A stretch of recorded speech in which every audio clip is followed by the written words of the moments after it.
Chandrababu భవిష్యత్కి guarantee లేదు, ఆయన ప్రజలకు ఏం గ్యారంటీ ఇస్తారంటూ సెటైర్లు వేశారు వైసీపీ నేతలు. బాబు ఎన్ని మాటలు చెప్పినా ప్రజలు నమ్మబోరన్నారు. ఇక విశాఖ స్టీల్ ప్లాంట్ పై ఆఖరి వైఖరి చెప్పాలని డిమాండ్ చేశారు మంత్రి బొత్స. తన రాజకీయ జీవితానికి అడ్డు అనుకున్నాడో ఆ నాయకుడు చంద్రబాబు నాయుడు గారు మొన్న మహాత్మా జ్యోతిరావు పూలే జయంతి సందర్భంగా కులరహిత సమాజాన్ని కుల నిర్మూలన చేయాలని మహాత్మా జ్యోతిరావు పూలే గారు ఆలోచించారు.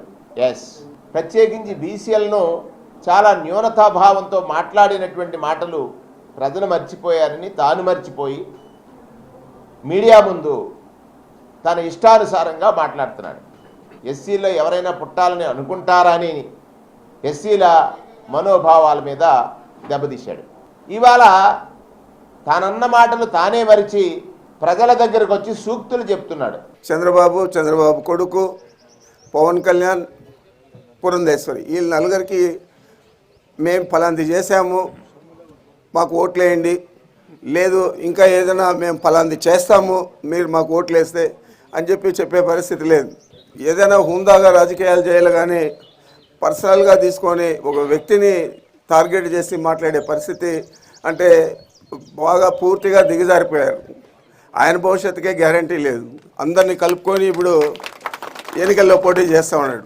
గ్యారంటీ ఉంటే ఒకడే జగన్మోహన్ రెడ్డి మాదిరి పోటీ చేయాలి, ఆయనకే లేదు. మరి ఆయన మనకేమి ఇస్తాడు గ్యారంటీ నేను అడుగుతా ఉన్నాను. ఎన్నికలప్పుడు ఒకటి చెప్తాడు, ఎన్నికలు అయిపోయిన తర్వాత వేవి తెలినట్లు యాక్షన్ చేస్తాడు. కాబట్టి ఇతను ఏది కూడా అమలు చేయడు. ఎన్నికల హామీలు గతంలో మనం చూసాము. ఇప్పుడు కూడా ఈ 6 గ్యారంటీలు మీ భవిష్యత్తుకు నా గ్యారంటీ అని ప్రచారం చేస్తూ ఉన్నాడు. మా ప్రభుత్వ పనితీరు 5 సంవత్సరాల పనితీరు, అంతకుముందు చంద్రబాబు నాయుడు చేసిన 5 సంవత్సరాల పనితీరు, అంతకుముందు 5 సంవత్సరాలు చంద్రబాబు నాయుడు ఈ సిటీకి ఏం చేశాడు, ఈ ఉత్తరాంధ్రకి ఏం చేశాడు, ఈ 5 సంవత్సరాల్లో జగన్మోహన్ రెడ్డి 5 సంవత్సరాలు ఏం చేశాడు, ఆ విషయం కాదు. ఈ విషయం పక్కెళ్తుంది. తప్పే ఉంది. ప్రకటన చేయబోతే మాత్రం ఇష్యూ ప్రధానమైపోతుంది. ప్రధానం అవ్వాలి కూడా. ఎందుకంటే సెంటిమెంట్తో ఆడుకోవద్దు నాకు కోరుకోను. ప్రధాన మనోభావాలతో, ప్రధాన సెంటిమెంట్తో రాజకీయాలు చేస్తే